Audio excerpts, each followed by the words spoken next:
it still sucker punches me in the gut. Waking up that morning, my first thought was, oh, I overdid it at the gym. And gee, both my legs are swollen. Wow, I really must have done. What was I doing yesterday? Is it squats? Was it something I couldn't remember? So I was in a lot of pain, but I decided to go out for a walk. And that I didn't get very far. I came home and then I went to bed that night. And then the next morning I woke up and I could not move my legs.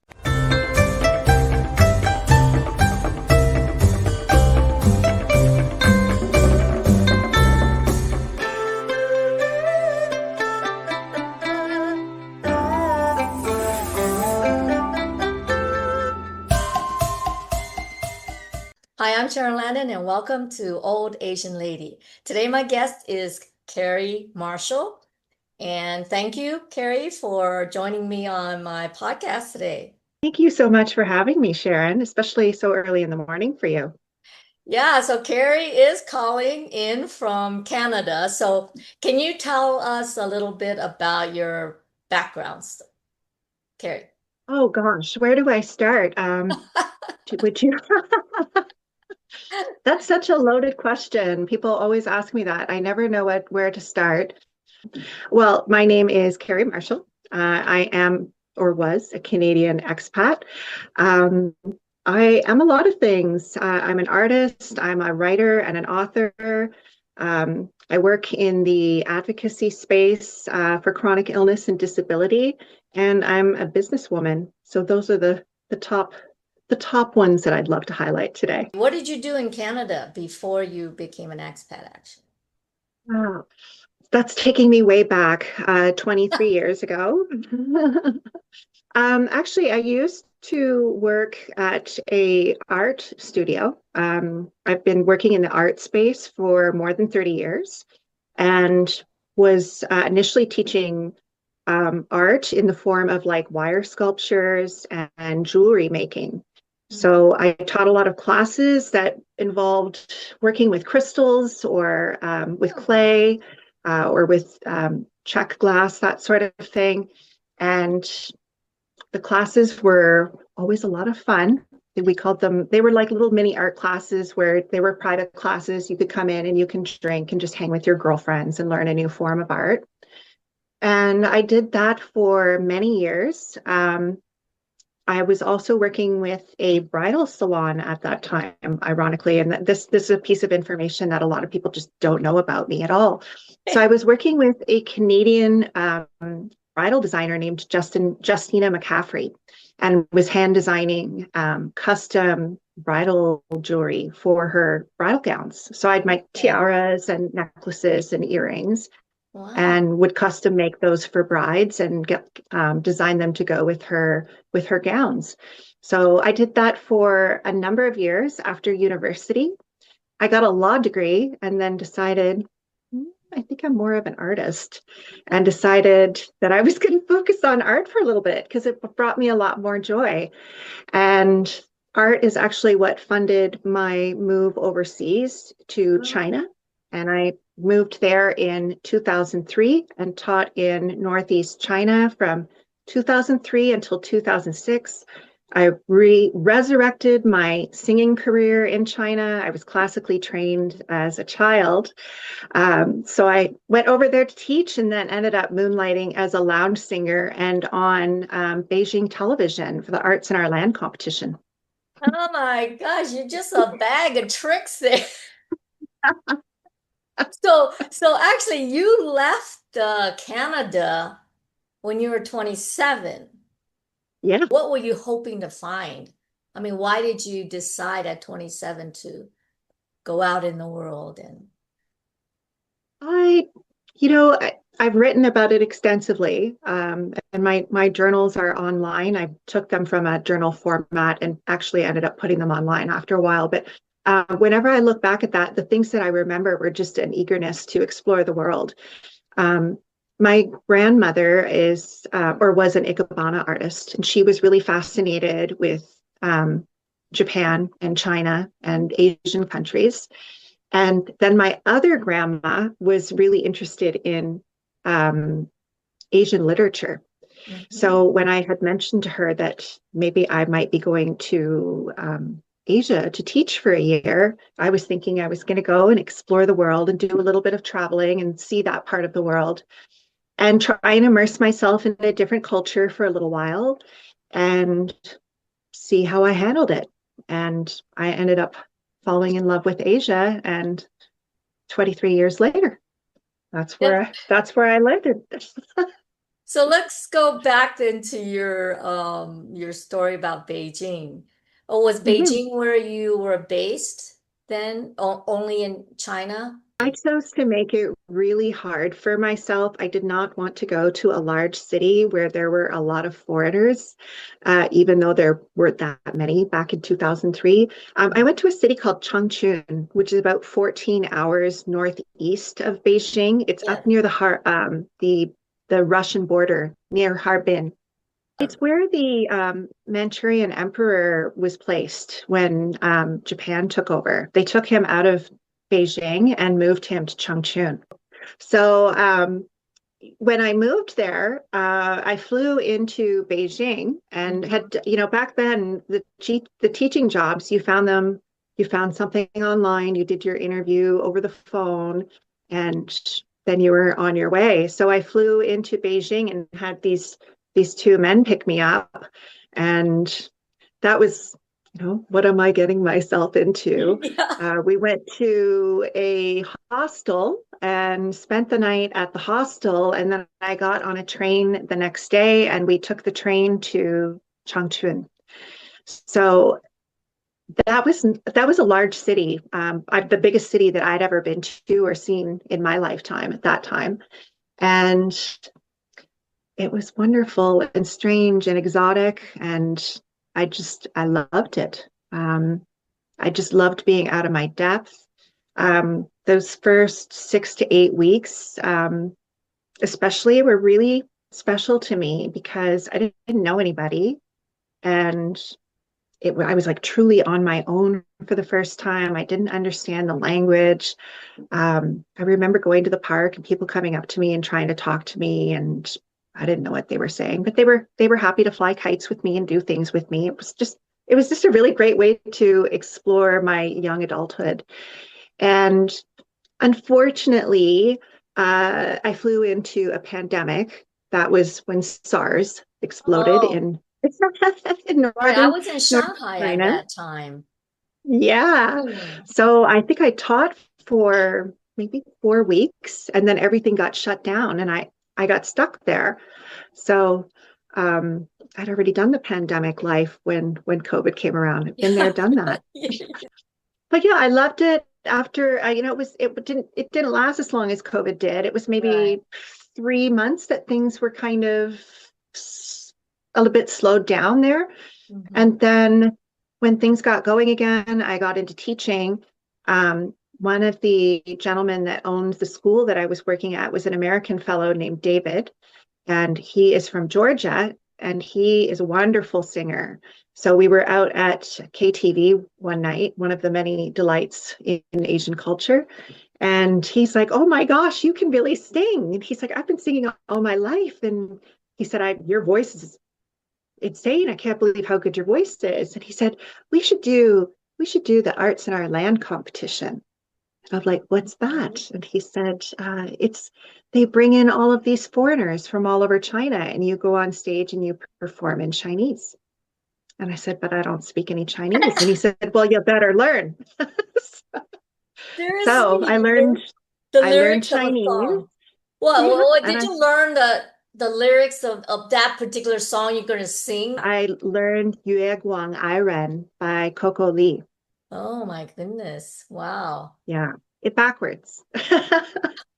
So how did you guys do in the competition?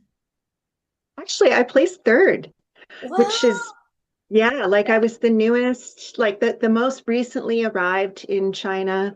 Of course, it goes dark. I'm setting the stage. I was recently arrived in China. I didn't speak any English. Everybody that was competing had been there for years and all spoke fluent English. And I had the basics, like the very, very, very beginner basics, Hmm. and a Chinese teacher that was very patient with me. And then the Chinese vocal coach that I had was just like, I sang and he was like, and then he was like, oh, we have a lot of work to do. But it was fine. They brought us to Beijing and we spent 2 weeks there in a hotel. It was kind of like a reality series. Hmm. We had to go out and make noodles and sell them. And of course, I got the job of selling the noodles, even though I didn't, speak any Chinese. We sold a lot of noodles that day. It's like Chinese people probably really wanted to buy from a foreigner, noodles from a foreigner, because it's a novelty thing. Was that it? Yeah, yeah, they did, and they wanted those photo ops were gold that time back then. Yeah. Like you have to get that photo with the foreigner, right? So, but it was such a wonderful experience. I went on stage, I nailed my song. I was shocked that I even placed. There is still video footage of it floating around on the internet somewhere. If you visit My Several Worlds on YouTube, you will probably find it, or you'll find the TV Oh, series that I did called The View from Changchun. wow. Amazing. Mm-hmm. Was your teaching full time and all this other stuff was side things until you decided to sing full time or something? Or what do teachers Kind look? of.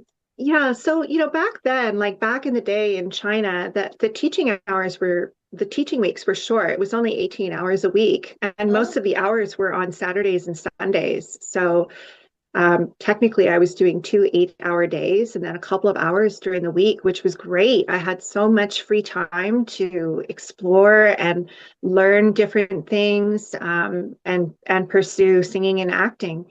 So that's what I did.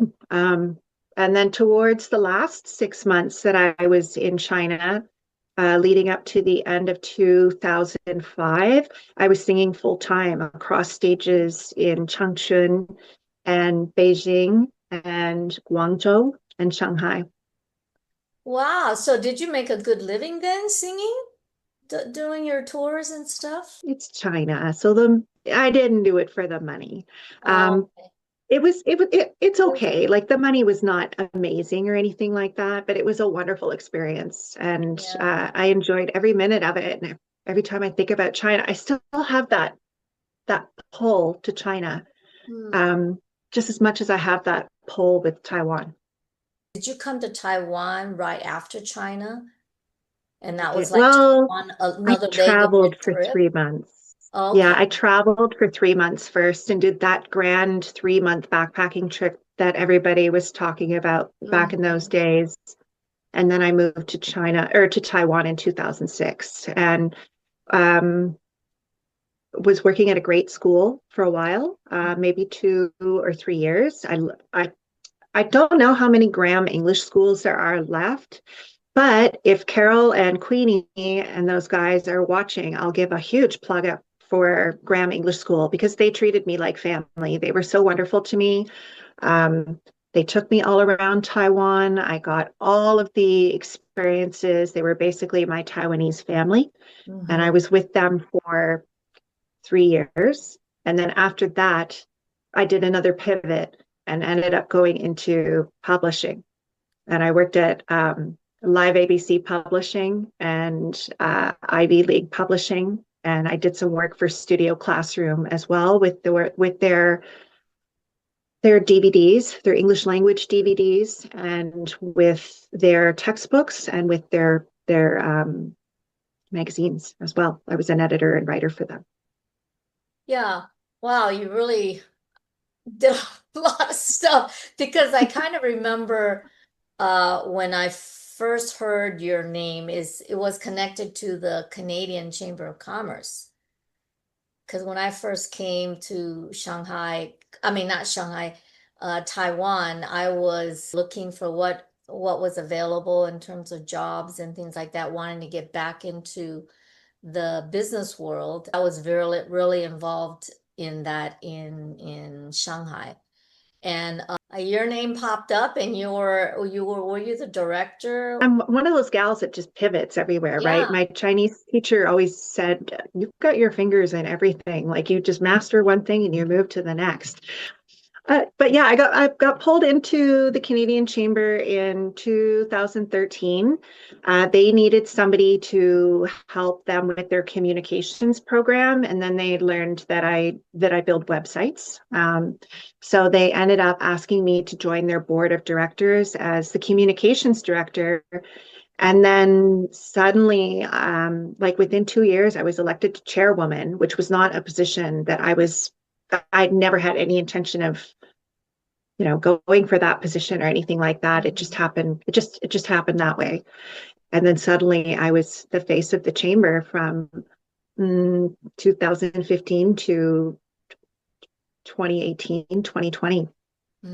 So I was with Wow. them for about 6 years and I loved it. It was great. I mean, what better way to represent your country than to be involved with a chamber of commerce or to be involved with the trade office? When did you consider Taiwan really as home? When was the first time you really thought, hey, this is home to me? Pretty quickly. Mm. I got involved with my business Reach to Teach in 2009, I Mhm. think, and then became a full owner with Reach to Teach Recruiting Mhm. by June 2012. And that by that point, Taiwan was home to me. So I don't Wow. know if there was like any pivotal event where I just decided I wasn't going to be leaving. Um, I think it just happened naturally, and that's where my business was. That's where my friends were. That's where my life was. So, um, and it feels like home, right? It does feel like home. It's such a strange thing to say, but It seemed like your life was pretty smooth and you were able to move from this and this and this in Taiwan, different jobs and things like that. What was really the hard? Was there anything hard about building a life in Taiwan, or everything was so easy for you? I don't want to say it's easy and give anybody a false impression that moving around the world and leaving your home country is an easy thing to do. It's not. It's the bravest thing that you can do. Um, and it's a true testament to your strength of spirit, I guess. Um, I wouldn't say it was difficult. Probably the biggest hurdle was actually what happened with my health. And that took me from things that I really loved doing to having to pivot to what you see online now today. I basically went from somebody who was really active and really involved with the chamber and the business community and with my business and just with living my life in general. And then I got really sick, and that really it put a stop on my social life, but it didn't put a stop to what I wanted to do with my life. I had to do that pivot thing again. I call Wow. it the CM effect. Oh, Carrie Marshall effect, you mean? Yeah. You have chronic illness, right? So Yeah. before, I mean, who were you before you got sick, and what parts of like that person are you are you still today, really? If there is a difference. I think at one point that question would have really triggered me, Hmm. um, because I've lost a lot to illness. Like I've lost everything that I used to love doing. Um, but it's really ironic the lessons that life can teach you. Um, it made me more independent and stronger and more resilient and able to find solutions to things that I had to find solutions to that I couldn't rely on my legs to do it. I know that Mhm. sounds a weird way to put it, but illness forged my fire, I guess, or I was forged in fire in that sense. I've got a spine of steel now, even though technically, if the doctor saw it, they'd say it was crumbling. Um, I'd say that before I got sick, I was pretty extroverted. And I loved my social life. I loved spending time with my friends. I loved traveling. Um, I loved doing different things. I was very sporty and athletic. My dad was a coach, so no sport was too small for me to try. It stole the active part of my life from me, the part where I could just go out and enjoy a walk, um, or go and shop without having to worry about how I'm going to get my groceries home, or just go and shop. I mean, I haven't been to a store in a long time, but the core Carrie is still there. Um, she's not as extroverted as she used to be, but that could be due to old age. We'll face that. Okay. So I actually then was reading about the when you mentioned in 2009, actually, you the night before, and just take me back to that. In 2009, when you woke up the next morning unable to walk, what do you remember most vividly about that situation that happened? So it's a range of emotions that go through that. Like even to like I know that line is front and center on my website, and every time I see it, it still sucker punches me in the gut. Um, waking up that morning, my first thought was, oh, I overdid it at the gym. And gee, both my legs are swollen. Wow, I really must have done. What was I doing yesterday? Is it squats? Was it something I couldn't remember? So I was in a lot of pain, but I decided to go out for a walk. And that I didn't get very far. Um, I came home and then I went to bed that night. And then the next morning I woke up and I could not move my legs. Like I couldn't bend my legs at all. The only way I can really describe it is matchstick legs. And that is the onset of inflammatory arthritis. So I had maybe a small degree that I could bend my legs, but my knees were like bowling balls. And I could see that there was a lot of fluid in my legs. And I thought, oh, I better get some ice on this. So I ended up, putting some ice packs on my legs. And I think I took some ibuprofen. And then it got worse that day. And I ended up in ER. And an AXPA onset or an AXPA flare. The name of my disease is axial spondyloarthritis, and May is Axial Spondyloarthritis Awareness Month for anybody who's interested. But the onset of that disease and the flares are brutal. It's just, I have never experienced pain like that in my life. And then when you couple it with the inability to be able to move, you're stiff, everything is frozen, your joints are frozen. It's really terrifying. So with this, when it happened in 2009, was it related to anything else that you had previously? When you say chronic illness, did you have So before this? yeah, like now that I look back and I can see the things that were happening in my childhood that were signs that were pointing towards this disease, but at the time I didn't know it. I just thought it was growing pains. My doctors thought it was growing pains.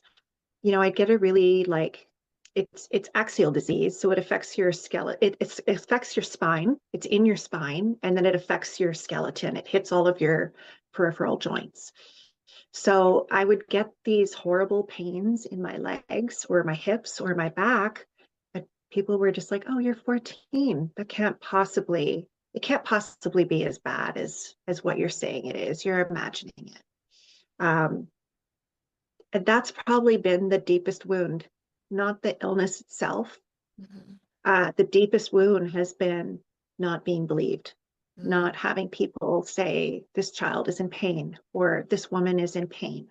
We need to help her. It was constantly being told, you're imagining it. This is a man's disease. You couldn't possibly have this. It's a man's And disease? What do you mean? well, Typically? Axe Spa, like up until 2012, it was primarily known as a man's disease, that only Wow. men get it, which is impossible. I mean, we know this. We're human beings. We know this naturally that if it affects men, it's going to affect women. And there are very few diseases out there these days that don't affect both genders or both Right, sexes, right. as far as I'm concerned. So, yeah, it was classified as a man's disease. The doctor that diagnosed it was at National Taiwan University Hospital. I remember him pulling up my x-rays and saying, "Here is your pelvis. And do you see this white cloud in this pelvic area?" And I said, "Yeah." And he said, "That is inflammation. And that's how I know you have ankylosing spondylitis." Wow. And I was like, "Oh my gosh, thank God it's not rheumatoid arthritis." And little did I know it's a lot like rheumatoid arthritis. It's a really, really, really bad, nasty, insidious form of inflammatory arthritis. Ugh. So um, that first roomie was great, but when he retired, I ended up with a second rheumatologist at Veterans Hospital, and he was like, "Well, this is a men's disease. Women don't get this disease. You can't possibly have it. It's probably anxiety. I've seen lots of young women like you who are anxious and depressed." So I didn't have my advocacy skills behind me at that time. So I took all the medicines that he was giving me, and they didn't help because he wasn't treating the actual disease that I Yeah. had. So even though you had all the paperwork from the first doctor that had diagnosed that this is what you had, this doctor didn't believe it. Yeah, yeah. Incredible. And ironically, the doctor that took over my diagnosing rheumatologist was a woman. And I Oh, thought maybe I will have a better, maybe she was a young woman. I thought maybe this will be a good experience, but she changed my medications without telling me. And then I came home one day and I was like, "Oh, that's weird. I've got different meds. What are these for?" And then mhm. I looked at my paperwork and it said fibromyalgia on it. And I was like, "Did she just give me a diagnosis and give me medications and not tell me about Tell it?" you? Like that's a major breach of, you know, that's a major Well, we breach of would medical think care. of, yeah. Oh my gosh. So I went back to her and asked her, and she said, "Yeah, I think you have fibro." And I'm like, "Well, what makes you think that?" And she said, "You've got widespread body pain. You've got all of these symptoms that are lining up." And I didn't know that the two were connected at the time. So she had already kind of set the stage for not having a very trusting relationship with Hmm. this new doctor. So I went to Veterans because I heard that Veterans had an AS specialist on staff, and I met this man who was like, "You can't possibly have that. It's impossible. It's got to be something else." So he took it off my paperwork in 2015, and I had to fight like heck to put it back on, and that's what delayed my diagnosis. I was battling that while I was working with the chamber, and I lost my mobility during it because I wasn't on the right meds. Well, oh, so starting from when you were 14 to even then, people are still not believing you. Yeah, That's, yeah. you know, they always, people are always saying that doctors know best and that, whatever the doctors say, you listen to them and stuff. But there's actually, quite a bit of, you really need to get a second opinion because it's not like you just said, doctors, I don't know if it's, I don't think it's even just relegated to Taiwan, I mean, in the States it happens, doctors misdiagnose and all of that kind of stuff. And I'm thinking, how is that possible? But I would really have to say you just go with your intuition. If something is not right, just get second opinions. But you had the lady doctors that diagnosed you with fibro, you said that, but that was actually literally true then. So you did have that. Diagnosed me correctly. Okay, so then you have multiple autoimmune diseases. I mean, I don't even know how or remember what they all were. I don't know if you want to list all the ones that you have because I just, to me, I just don't understand A lot. how that can happen. Well, You know, autoimmune disease, especially for women, is a cascading effect. If you've got one autoimmune disease, you can bet that there are going to be more coming along at some point to join the party. So now I've got an alphabet soup diagnosis. They are all connected. Most people lose track of them. So that's a natural response that I get from a lot of people. But it's your immune system, right? Your immune system is attacking your body and it's showing up in different ways. So it started off as allergies when I was a child. Then it moved into young adult arthritis. The arthritis caused inflammation. The inflammation became out of control. Inflammation causes extreme fatigue and widespread pain. That developed into fibromyalgia. Then, because they couldn't control the inflammation, the pain was out of control, the fatigue was out of control, and then my blood started clotting. So, because I was not on the right medications. right. So your comment about, following your intuition is so apt, especially for women, because we are often dismissed over health concerns or told we're anxious or hysterical when we're not. There's actually something really wrong. Mhm. But you really have to chase that stuff and you really have to document everything and keep an eye on everything. And unfortunately, or I guess fortunately, I have not decided what yet. In some ways, my several worlds is my record of truth because these are the things that happened to me under medical care. And that story has helped other people sort out their medical care. They've learned how to navigate foreign language systems, or they've learned how to navigate foreign healthcare systems. They've learned how to push for answers, how to hone in on a rheumatologist that they need. But the other side of that, and I have never disclosed this before, it's also a lot to have to be tracking every single aspect of your life because people aren't doing it for you. Yeah. And that has been deeply damaging, Okay. unfortunately. That's what I'm working on right now. Hmm. I mean, I'm going to, I mean, you have a ton of information on your website, and I will be putting the link and everything like that in the description when we upload. But can you kind of describe, because of all the things that you're going through in terms of these diseases, what would be considered a good day for you and what would be considered a bad day for you? I mean, if you can make a Oh boy. difference. So it's so ironic you ask that because I just told you about documenting everything, and I'm in the process of getting disability paperwork here in Canada. And I actually had to take these calendars in as part of my disability paperwork. So um, I have more bad days than good. Um, I'm sick for over 300 days out of the year easily. I've tracked that on my calendars. I block out the calendars for the days that I can't get out of bed, or I'm having what I call a hip day, which is a high impact pain day. You got to put a fancy spin on it. Um, I have days where my cognitive function is not very good. I can't think clearly. It's called autoimmune fog or brain fog. Those days are days where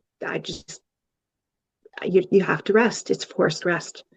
You stay in bed, you stay warm, you keep yourself fed, you work on art, you work on yourself, you get your writing done, but there's not really much happening outside of your home. And on good days that come not very often, um, those days are like magic. I mean, the when they come along, I feel it almost from the minute that I wake up. I know I've got a little bit more energy to burn. I always overextend myself trying to catch up on all the things I've missed because we call that the boom and bust cycle. You got to catch up on all the things you missed when you were sick. So Typically, I burn through a lot of stuff and get that stuff off of my list. Maybe I'll go out for lunch or maybe I'll go out and get some food, but I try to limit how much time I'm outside my house, even on a good day. So that's typically around the 90-minute, 2 hour mark. Oh, see, it's all your to-do list. This is kind of like the high achiever mentality. You just gotta, It is. It is. uh, Yeah. And so, that's commonly seen with women who have autoimmune disease. uh-huh. Um, and also I couldn't function without my to-do lists. So ironic. I mean, It comes everything with that I've age built, too. I know I have those lists. Yeah. Oh man. yeah, So everything that I've built is because I'm keeping track of all of it. yeah, amazing. The schedule you're talking about, 300, you said 300 days out of a year. Yeah. What is the hardest part about what you go through that people don't see? Is it anything that you haven't mentioned? I mean, you already talked about what a bad day is and how hard that is, but is there anything that people just don't really know? Oh, the hardest things. When you're sick and you're in pain, um, you are going to struggle with depression. You are absolutely going to struggle with depression and spiraling because your mobility is compromised. You're not able to participate in life the way everyone else can. Your quality of life goes down. So you have to find ways out of that. And that's where you see a lot of the artistic expression and writing that's happening on My Several Worlds. That's what saved me. That's what helped me get through those difficult times. A practical example of somebody who is living with chronic illness or disability or mobility issues is having to plan every aspect of your day if you're leaving your house.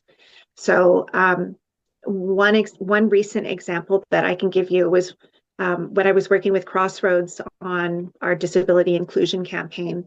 And we were meeting with legislators and trying to get it into the public eye. And we were talking to newspapers about the statistics in Taiwan and how many people are actually chronically ill or disabled in Taiwan and how much it affects. And they kept saying, can you come to our office? Come to our office.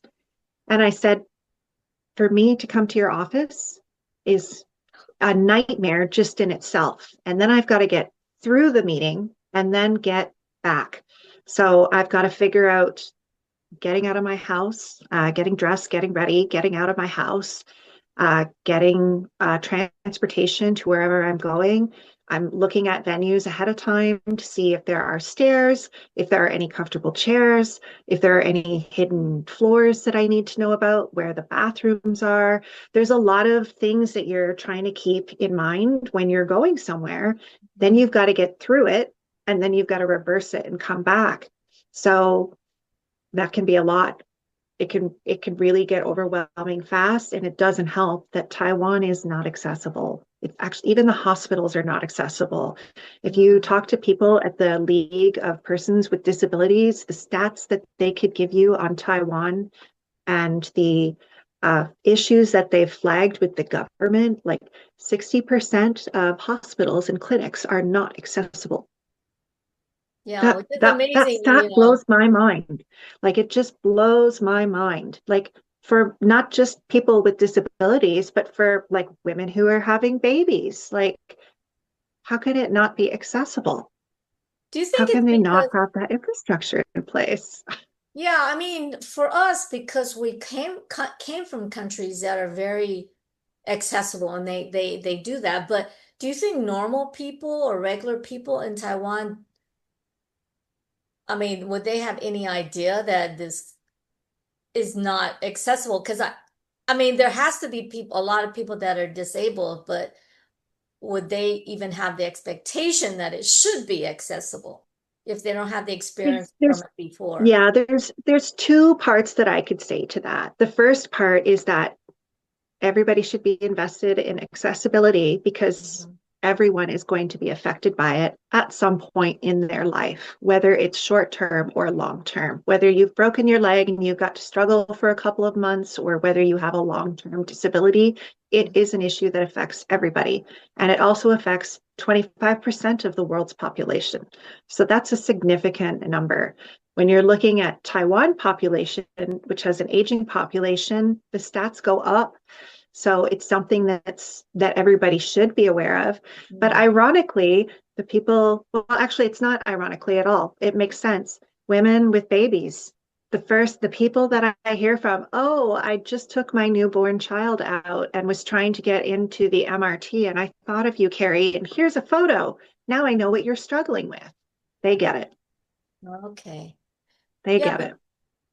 So you mentioned you worked with Crossroads, and that was for passing a legislation to deal with your situation. Now, can you kind of tell us a little bit about what led you to advocate for this with Crossroads? I mean, all the challenges the challenges that you experienced and how that went actually in Taiwan, for Sure. example. Yeah.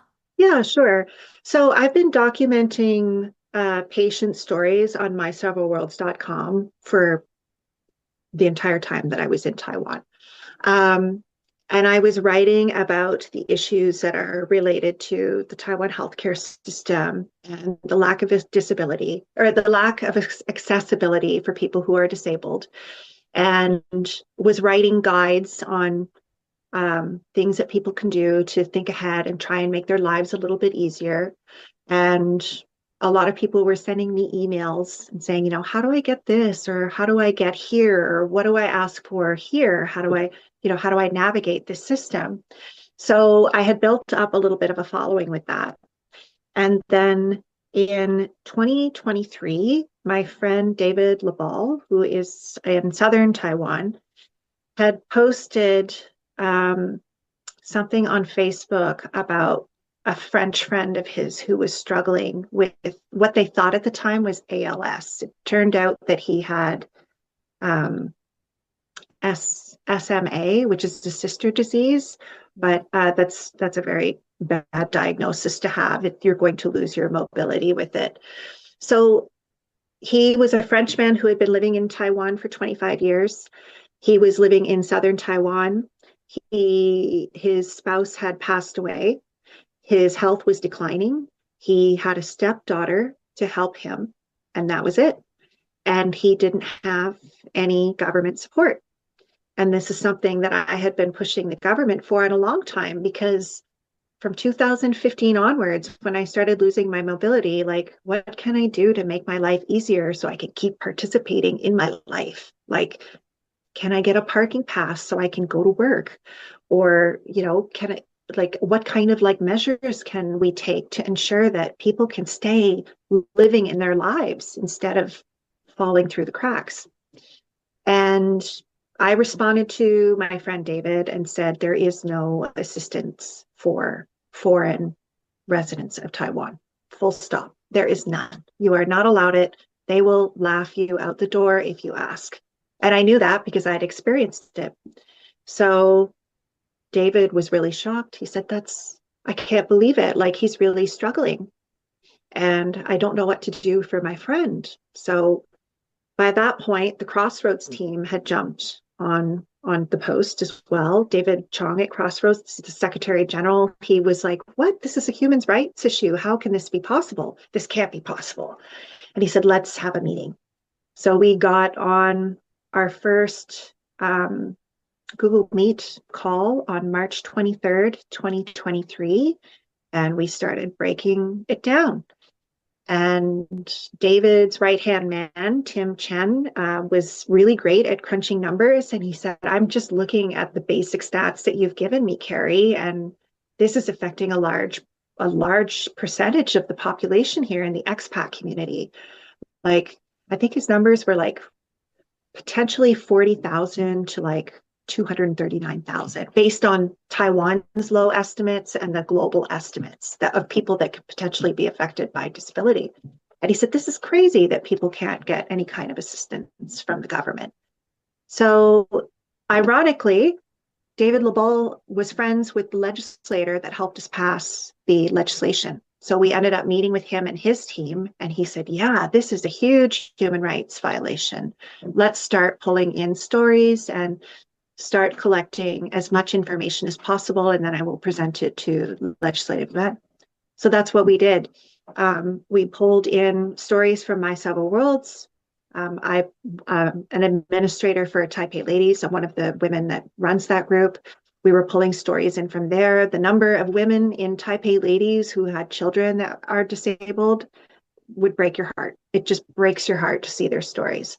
So we were pulling all of that, putting it into our Google documents, and then David and Tim and Alice taking it to the legislative yuan and posting, giving them all of the data that we'd collected in order for us to try and pass that law. And So that's what he did eventually.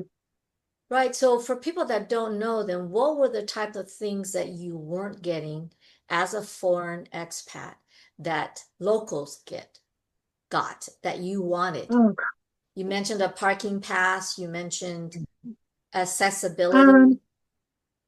yeah, so it's very, very different. I don't know if you have had a chance to interview Katie Boyden yet, but if you're looking for someone else for Old Asian Lady, I know that Katie would love to share her story because she was one of the pivotal figures that we used. She was a Taiwanese woman. She's a Taiwanese woman who was married to a British man, Michael Boyden.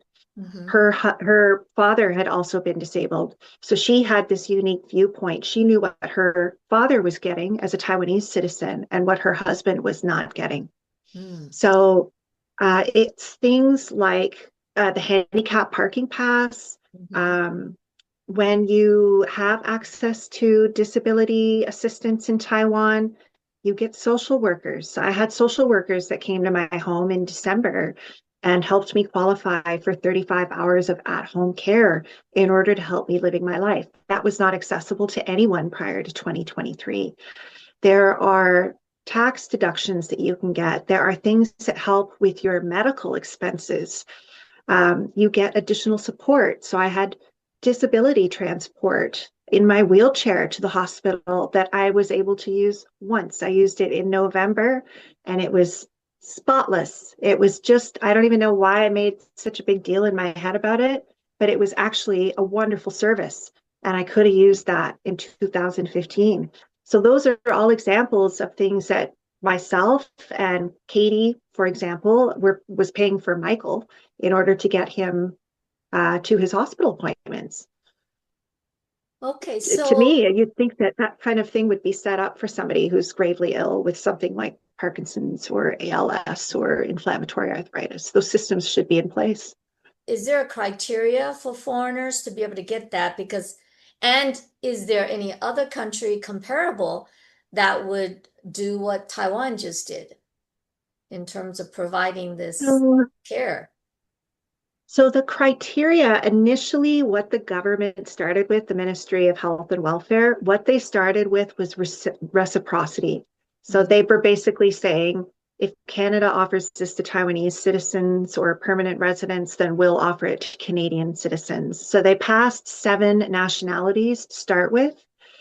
But then David did some wonderful magic with AI and was able to pull out all of this information with all of these countries that offer disability assistance to expat residents and highlight what Taiwan was not doing. And I think that kind of gave them, it poked the bear, right? Right. Yeah. It gave them the nudge that they needed. So um, they were able to pass the legislation in record time. Like within 6 months, the top 7 nationalities were able to access disability assistance. And then within 2 years, all foreign permanent residents of Taiwan can now access disability services in Taiwan, which is huge. So you said resident. Does that mean somebody that has a ARC or is it So you APRC? have to have permanent residency. Okay, permanent. Yeah, Okay. so it's the APRC, and the condition that they have on it right now is you have to have been in Taiwan for 10 years. 10 years. Okay. Yeah, that, I So mean, that makes that sense there, that we're you have. trying to close that gap a little bit because nobody can control when they're going to get sick or how they're going to get sick. But I can also understand their point of view as well. You know, if they've got people that are coming over and they get sick with something and then they've only been there for a year or two, I understand Yeah. that side of it as well. There's got to be some even ground with it. Um, so they did the right thing. Mm. And that's one thing that I really love about Taiwan. Even when I doubted, I kept telling myself they're going to do the right thing. And they did. They did. That's why I love Taiwan. Yeah, so I mean, did you know, you must have known ahead of time, I guess, then that it was going to happen. But when you first heard that they were going to pass it, what was your feeling like that, because you advocated for this, you have your issues. Yeah, what was that feeling like when you first heard? I was thrilled, um, beyond measure. I never in my life expected something like that to happen so quickly. It was very validating to have people listen and believe me. Yeah. um, Working with Crossroads, especially with my history. I mean, I've just told you about going through a lot of people that didn't believe me. And the people at Crossroads were the first people, normal, able bodied people that sat down and said, what are your challenges with disability? What is your day to day life with disability like? So that belief was amazing. Mm. And that feeling when I saw that law go through was huge. But I was also wrestling with my doctor, who is amazing. It was not his fault. It was actually the board. But I couldn't actually pass for my own disability assistance until a year later. And the reason for that was messed up. I still don't really understand it. I took the paperwork into the hospital. I said, the law has been changed. I'm a Canadian. I can apply for this now. I've been sick for 15 years. I need this. Please help me. And my doctor said, of course I will. But he said, I don't think you're going to get it. And I said, how could I not get it? I'm sitting here in my wheelchair in front of you. And he said, your labs aren't bad enough yet. And I said, that's so I'm sick, but because the medication that he had me on was working, Mm. it hadn't gotten me out of full disability yet, but it was working, which meant my inflammation was coming down. I no longer met the threshold criteria for disability assistance. So I said, you're telling me that even though my health is on fire and I've been through 13 kinds of biologics, which are very close to chemo treatments, and I've done this within the last 3 years, that I am not sick enough now because the med is actually working. And he said, I think so. I think that's what's going to happen. Wow. So that is what happened. He was able to secure med coverage for me. So the med coverage was that I won was an unheard of victory. Nobody with my disease has won anything like that before, but I didn't have the assistance and I didn't have the support. And there's no way to survive if you don't have help and support when you're Yeah. sick. It's just not possible. Yeah. So So, it came through in April 2025. mhm. And the day that my disability card arrived, uh, that that was the day that I was like, thank God, thank God. So do they also provide the a wheelchair, the electric wheelchair, or is that something just out of your own pocket that you have to purchase yourself? So they do provide stipends for that. You Oh, spend okay. the money first, and then they give you a stipend for it. But because I'd been declined for the first part of it, I couldn't wait anymore. I didn't have the strength to push myself around in a manual wheelchair. I had to get the power wheelchair. So I started an art fundraiser and sold art to get my power wheelchair. So Mhm. that came through in April 2024. I had it for a year. The experience of going out and getting my own Shopee package, Sharon, it was it was amazing. Oh, It felt so good. It felt like I'd rejoined the world of the living. And then I had to wait another year for the certificate to come through, and that's when the services started lining up. Wow, a year. Waited a year. That's crazy. Yeah.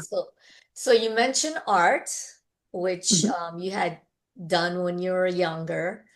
What is it about being an artist that lights you up? You asked me this as I'm in a basement right now, redecorating. I can't show it to you yet, but you'll see it online soon. Um, Okay. it's like art saved me, writing saved me because I could not leave my home. So all of the angst and the feeling terrified and feeling scared and unsure and all of those feelings that come with illness, I could channel it into art. I pulled all the chaos from my life and I turned it into something beautiful. And that's what lights me up. It's containing chaos and turning it into beauty. And that honors my grandmother's legacy. Well, that sounds so cool. It Say that again, contain chaos and change it into beauty. Beauty. So does that Yeah. mean that your creativity changed after you became ill? It seems like it would be different or not. It, yeah, I mean, the core essence of my artistic ability was always there. Um, but I think like you could, like if you look at are you familiar with the art that I do? Do you know the mediums that I work in other than my several worlds? No, only what I've Okay. seen in the Okay. civil world. Yeah. Okay. So I dabble in like all kinds of art. I do painting, I do jewelry, I do jelly printing, I do Oh, modeling, I do sculptures, installations, collages, you name it. In 2023, when I got my clotting disease, I was home alone and I picked up a pair of scissors and I started cutting up all of the art that I had been creating since 2015. And I started making it into collages. And there are 3D collages that are based on themes.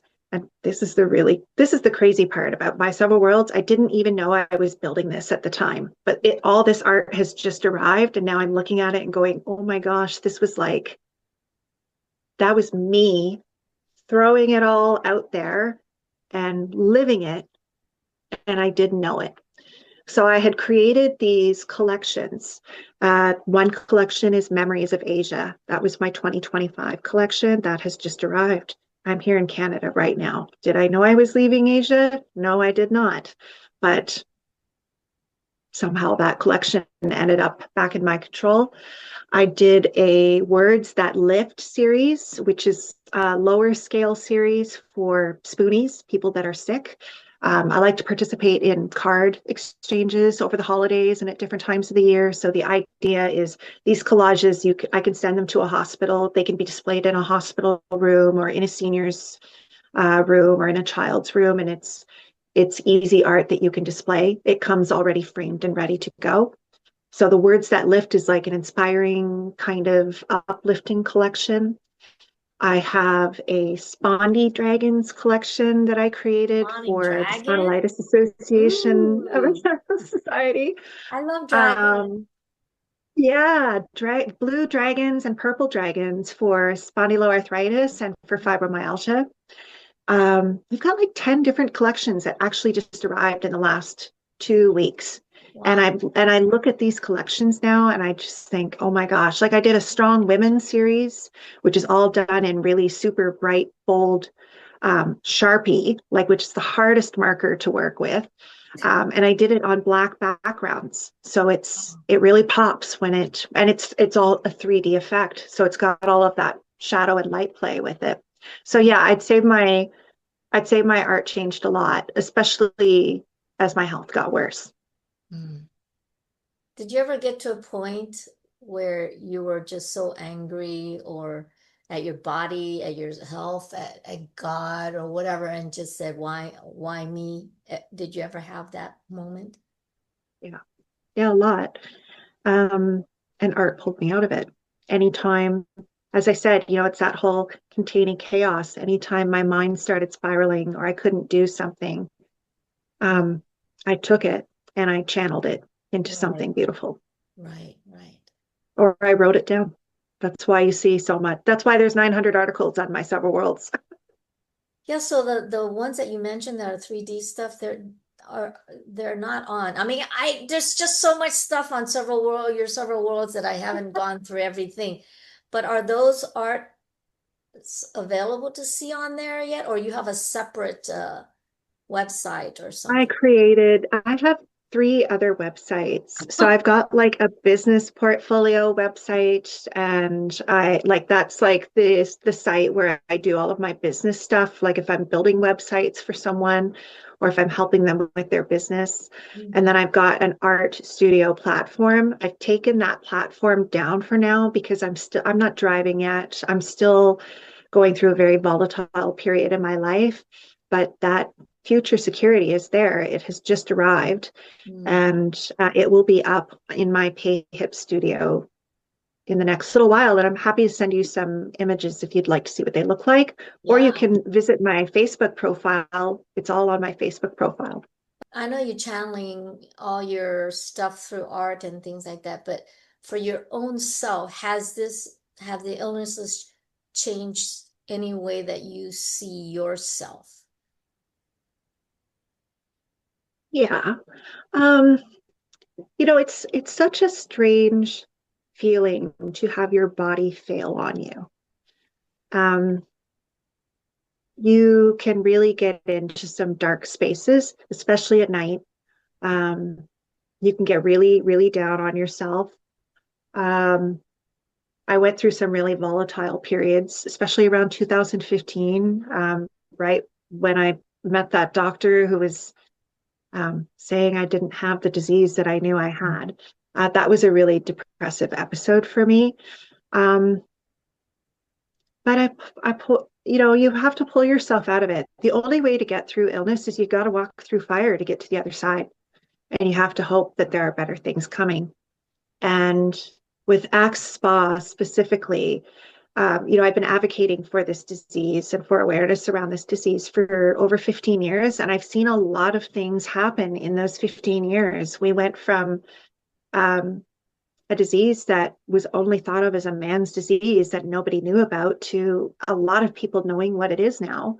Yeah. And, that knowledge brings power and it also brings hope because we're getting closer to a cure and we're having better treatments that are coming in every day.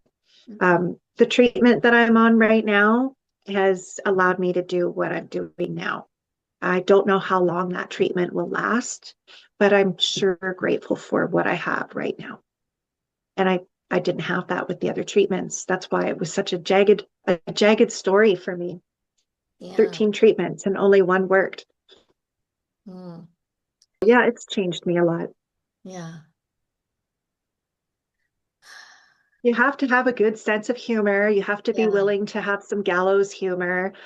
Um, gallows humor helps a lot. Chatting with other people that are in the same situation also helps a lot. And there's always new people coming up that are being diagnosed with it, right? So being able to tell that story and relay what you've gone through and what you're accomplishing despite what your body's doing to you is always a major victory for every patient.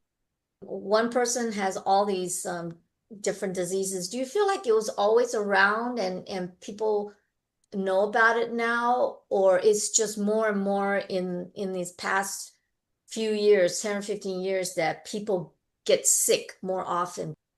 I think it's two things. Like we are in the age of technology, so we're getting more information these days than we were ever in the past. So we're hearing more stories because more people have the option to talk about their stories. So that's one aspect of it. But the other aspect is environmental. There is a rapid rise in autoimmune disease, especially in women. It's massive, and that has a lot to do with our environment. Hmm. It's just a fact of life. It's actually just everyday living. It's what we eat. It's how we eat. It's Yeah, where our food is raised. It's where our food is slaughtered. It's how our food is packaged. It's all the plastic that's in our lives. It's all the products that we put on our skin. It's in the air. It's in our water. So it's like an all-encompassing environment, yeah. which is sad, It really is. sad. It is sad. If someone was listening to this podcast and they were in the beginning of their chronic illness journey, do you have anything that you would want to advise them about, or maybe things that maybe you feel they need to hear? I would, the number one piece of advice that I give to anybody that has a new diagnosis is reach out to other patients. I mean, you've got the world at your fingertips. Go online, find some support groups, find a Facebook group, start talking to people who are living with it. Find the patient leaders who have lived experience with it and who know what they're talking about, and get as much information as you can. Connect with other patients. Make sure that your story is resonating with other patients, because I promise you, those folks are going to be the people that are going to be helping you with your journey. I mean, we're blessed with social media, right? Because, I mean, as awful as it is, it can be a real cesspool. There are little pockets of hope all over social media. You can reach anybody around the world at any time of day. There's always somebody up and always somebody waiting to talk if you need to talk. That's the beauty of it. And the people that I've met through social media, social media saves lives as far as I'm concerned. Like, so many people sitting at home over Christmas holidays, they're sick, they can't participate, but their other friends who are living with the same thing, they're there. They're waiting for you. Yeah. So educate yourself and reach out to others, and don't be afraid to push back with doctors. Doctors make mistakes. We're all human. If something's not sitting right with you, get a second opinion, as you've already said. Don't let them push you around. Yeah, yeah. I'm so lucky that I guess you have a good day today, so you're able to, come on the Yeah. show and talk to me. Thanks so much, Sharon. Take care, and I All look forward right. to further collaborations. All Bye. right. If you enjoyed this conversation, please like, share, and subscribe.